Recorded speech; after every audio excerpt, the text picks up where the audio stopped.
Guys, welcome back to my YouTube channel. And as you know, बहुत दिनों के बाद मैं यूट्यूब पे वीडियो बना रही हूँ बिकॉज दिसंबर 15 से ही हमारा कॉलेज स्टार्ट हो गया था, क्लासेस स्टार्ट हो गया था। सो इसीलिए एमबीबीएस करिकुलम में, कैंपस में एंड हॉस्टल में एडजस्टमेंट के लिए थोड़ा टाइम लगता है।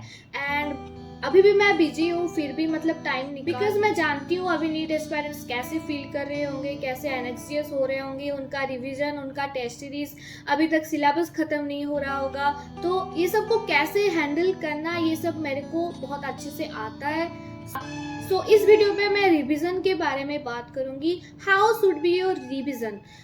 फर्स्ट पॉइंट पे आता है, अगर आपका अभी तक सिलेबस खत्म नहीं हुआ तो आपको रिवीजन कैसे करना है। मेरे को लगता है काफी बच्चों का 70 to 80% सिलेबस तो अभी तक खत्म हो गया होगा।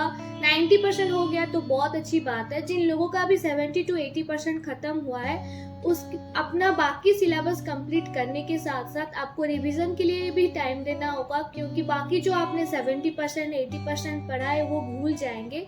इसीलिए आपको रिवीजन करना है। एंड रिवीजन को बहुत अच्छा माध्यम है test series and question practice करना। बहुत सारे बच्चे ये सोचते हैं कि फिर से हम बुक पलट लेंगे। ऐसे आप इनऑर्गेनिक केमिस्ट्री या फिर ऑर्गेनिक केमिस्ट्री में भी कर सकते हैं, बायोलॉजी में भी कर सकते हैं, बुक्स पढ़ सकते हैं, लेकिन आपका ज्यादा आपका मेमोराइजेशन पावर तब बढ़ेगा जब आप बहुत सारे क्वेश्चन प्रैक्टिस करेंगे। एंड ऐसे एक ही चैप्टर का एक ही बार में नहीं, टेस्ट सीरीज जैसे फुल मॉक टेस्ट होता है, उसमें आप एक चैप्टर से और एक चैप्टर में जब जंप करते हैं तो आपका माइंड सिंक्रोनाइज होना चाहिए वो क्वेश्चन से दूसरे क्वेश्चन जाने के लिए। एंड अगर आप यही क्वेश्चन प्रैक्टिस और टेस्ट सीरीज में अगर आप एक ही चैप्टर 2-3 चैप्टर में करते हैं तो उतना मतलब वो क्वेश्चन प्रैक्टिस के हिसाब से सही है, लेकिन mock test and test series exam में बैठने के लायक नहीं होता। सो आपको बहुत सारे पार्ट टेस्ट तो अब तक दिए होंगे एंड अभी भी दे रहे होंगे। एंड 80% 90% खत्म हो गया तो आपको फुल लेंथ टेस्ट देना चाहिए। हालांकि मैं अपने टाइम पे नहीं दी थी, क्योंकि सब नीट एस्पिरेंट्स को ऐसा ही लगता है कि एक बार खत्म हो जाने दो, कंप्लीशन हो जाने दो सिलेबस को, देन हम फुल लेंथ टेस्ट सीरीज देंगे। मेरे बहुत टीचर्स दोस्त ने रेकमेंड किए कि 90% आप अगर सिलेबस कंप्लीट कर लिए होंगे तो आप फुल मॉक टेस्ट दे सकते हैं। फिर भी मैं ये सजेस्ट करूंगी, जो आपका सिलेबस बाकी है उस पर आप कॉन्सेंट्रेट कीजिए, उसको बहुत जल्द खत्म कीजिए, टारगेट बना लीजिए। आपको इतने तारीख तक आपको ये सिलेबस कंप्लीट करना है। उसके साथ साथ जो आपने अभी तक खत्म किया है उसको भी रिवाइज करना है, क्वेश्चन प्रैक्टिस के माध्यम से या फिर टेस्ट सीरीज के माध्यम से। ये था जिन लोगों का अभी तक सिलेबस खत्म नहीं हुआ। तो सेकंड पॉइंट में आता है जिन लोगों का सिलेबस खत्म हो चुका है। कांग्रेट्स गाइस, आप लोग अभी अपना सिलेबस खत्म कर चुके हैं एंड आपको लग पड़ना है अपनी रिवीजन में। आप जितनी बार रिवीजन कर सकते हैं वो उतनी बार आपको फायदा होगा।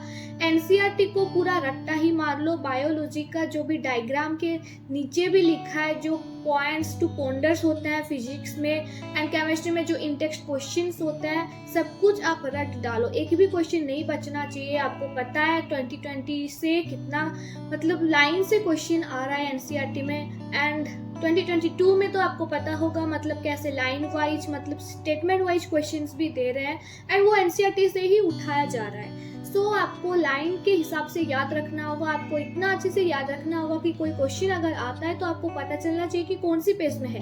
I am not telling about page number, but आपको दिखना चाहिए कि ये पेज में कौन से साइड में था। आप लोगों को कैसे रिविजन करना है, आप टेस्ट सीरीज दीजिए। टेस्ट सीरीज के देने के बाद जो आपसे नहीं बना, जो आपका गलती हुई, तो उस कॉन्सेप्ट को आप देख लीजिए।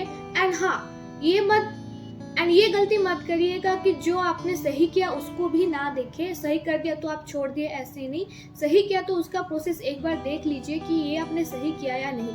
अगर आपका एक फाइनल एग्जाम में ये क्वेश्चन आता है, अगर आप ऐसे ही निकाल दिए कुछ आंसर, जैसे कि फिजिक्स या केमिस्ट्री में होता है, तो अगर वहाँ पे अगर कंसेप्ट थोड़ा ढीला होगा आपका तो गलती हो सकता है। तो एक बार प्रोसेस देख लीजिए कि आपने जो सही किया है आंसर वो सही प्रोसेस से किया या नहीं तो वहाँ पे आपका नहीं बना, जो नहीं बना एंड जो रॉन्ग हुआ उसका कंसेप्ट देख लीजिए। उस टॉपिक पे बार बार क्वेश्चन सॉल्व कर लीजिए तो उस टॉपिक पे आपका हो जाएगा। एंड ऐसे ही स्टार्टिंग से एंड तक रिवीजन करने में, देखो आप कोर्स खत्म करने के लिए आपको 5-6 महीने लगे होंगे ड्रॉपर्स को, एंड उससे ज़्यादा भी लग सकते हैं। एंड उसका रिवीजन 2-3 मंथ्स तो मिनिमम लगेगा ही लगेगा। एंड 2-3 मंथ्स करने के बाद आपको 1 महीना ऐसे 15 डेज या वीकली आते हैं। इसके लिए आपको शॉर्ट नोट्स की बहुत ज़रूरत होती है। आप शॉर्ट नोट्स नहीं किया है तो आपको दिक्कत हो सकता है रिवीजन में, फिर भी कोई बात नहीं, आप टेस्ट सीरीज के माध्यम से कर सकते हैं। आपको स्मार्टली हार्डवर्क करना होगा, ना कि स्मार्ट वर्क हार्ड वर्क, ऐसे नहीं होता है। स्मार्टली हार्डवर्क आपको करना है, जो कि आप टेस्ट सीरीज के या फिर क्वेश्चन प्रैक्टिस के माध्यम से आप कर सकते हैं। एंड मैं हाँ टेस्ट सीरीज के लिए ये रेकमेंड बेसिस पे टेस्ट सीरीज दे सकते हैं, क्योंकि आपका सिलेबस खत्म हो चुका है। फिर भी अगर आपको डर लग रहा है, मैं तो रेकमेंड करूंगी आप डेली ही टेस्ट दीजिए। एंड एक दिन पे ऑल्टरनेट डे पे भी आप दे सकते हैं। एंड आपका बहुत अच्छा 600 से अबव आ रहा है तो आपको डेली देना ही चाहिए। एंड बहुत बच्चे ऐसे करते हैं कि एक दिन में 2-3 टेस्ट वो देते हैं, फुल टेस्ट देना चाहिए, ठीक है, मतलब 2 दे सकते हैं आप, फिर भी मतलब रिवीजन को भी थोड़ा टाइम देना चाहिए। आप एक सैचुरेशन आ जाएगा बहुत टेस्ट सीरीज देने के बाद, आपको और अच्छा नहीं लगेगा, अच्छा फील नहीं होगा। सो आप वो 2 से 5:30 तक जो टाइम है उसमें ही ज़्यादातर टेस्ट देने के लिए कोशिश कीजिए। सो टेस्ट सीरीज के माध्यम से आप रिवीजन ऐसे कर सकते हैं। एंड रिवीजन के लिए आपको स्टार्टिंग से एंड तक बुक्स पढ़ने की कोई ज़रूरत नहीं है। जो शॉर्ट नोट्स आपने बनाए होंगे या फिर कोचिंग के नोट्स होंगे या फिर जो आपने मिस्टेक कॉपीज बनाए होंगे जो क्वेश्चन प्रैक्टिस के टाइम या टेस्ट सीरीज के टाइम, एंड अभी भी जो आप टेस्ट सीरीज दे रहे हैं उसमें से ही जो मिस्टेक्स हो रहा है, कॉन्सेप्ट नहीं आ रहा है, उसको मिस्टेक कॉपी में लिख रहे हैं एंड उसको भी बार बार रिवाइज कीजिए। ऐसे टॉपिक, एक एक टॉपिक को जो आपको याद नहीं है, जिसमें आपका बार बार गलती होती है, उसको आप बार बार रिवीजन करने से आपका टोटल हो जाएगा। ऐसे स्टार्टिंग से एंड तक रिवीजन करना जरूरत अभी नहीं है। अगर आप ऐसे रिवीजन करना चाहते हैं तो फिजिक्स का एक टॉपिक, एक चैप्टर उठा लीजिए, उसका फॉर्मूलाज देख लीजिए, कॉन्सेप्ट देख लीजिए। एक दिन में 2-3 चैप्टर आप ऐसे कर सकते हैं। एंड लास्ट में ये सब बहुत ज़रूरी होता है, फास्ट टू लास्ट देखना, क्योंकि बहुत बार ऐसा होता है कुछ कॉन्सेप्ट रह जाते हैं जो क्वेश्चन प्रैक्टिस में या फिर मॉक टेस्ट में नहीं आते एंड वो एग्जाम में आ सकते हैं।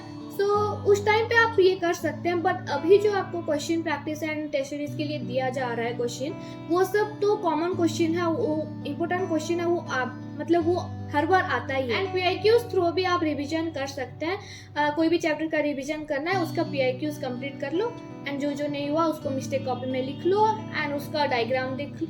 एंड अगर कोई फिजिक्स का डायग्राम बेस्ड क्वेश्चन है और बायोलॉजी का भी कोई ऐसा है तो आप उसको बहुत अच्छे से देख सकते हैं। सो ये था गाइस रिवीजन के बारे में। एंड फिर भी मई में आप मान के चले तो आपके पास फरवरी, मार्च, अप्रैल बचा है एंड मई को तो छोड़ ही दीजिए, वो एनएक्सिटी में चला जाएगा आपका। सो 3 महीने लेकर आप चल सकते हैं एंड रिवीजन कर सकते हैं बहुत अच्छे से। जितना बार रिवीजन कर सकते हैं उतनी बार करो।